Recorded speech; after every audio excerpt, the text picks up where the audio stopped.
Steve, the blocky man, built a small house next to the Penguin King's castle. This immediately angered the Penguin King. He called over a soldier, intending to teach Steve a lesson. The little monster smashed a brick from Steve's house, kicked over a flower pot, and then ran away. The Penguin King was extremely pleased with himself, but he had no idea what terrifying consequences this would bring. Late at night, the Penguin King was sound asleep. Suddenly, a knocking sound woke him up. He immediately suspected Steve was outside the castle, but when he looked toward the little house, there was no sound at all. Though confused, the Penguin King went back to sleep. What he didn't expect was that overnight, Steve's house had grown almost as tall as the castle. Looking around, the Penguin King noticed Steve coming from the forest. He assumed Steve must have gotten resources from there. He immediately ordered his entire army to destroy the forest. At first, the intelligent trees resisted fiercely.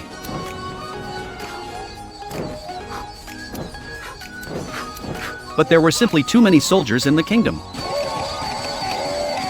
The forest caught fire and slowly turned into ruins. The Penguin King thought his plan had succeeded. Steve's house could no longer grow taller. But at night, the sound of Steve's hammering continued to echo in his mind. The Penguin King could not understand where Steve was getting his building materials from. Days went by, but his physical and mental state worsened. To stop Steve from building further, whenever he saw a place that might provide materials, the Penguin King would launch an attack and destroy it. Yet the hammering in his mind never went away. During the day, Steve's house kept getting taller.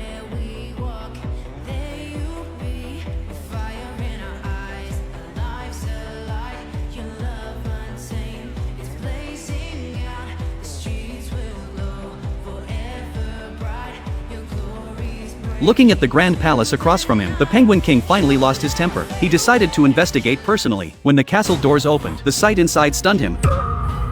Steve had used a shrinking device to make himself small. Every night, after the Penguin King fell asleep, Steve would enter his body to collect building materials. The hammering sound in his mind every night was coming from inside his own body. So this was how Steve was getting his resources. The Penguin King stood there, filled with regret. If only he hadn't provoked such a terrifying opponent. But it was too late. On a calm morning, Steve built another small house.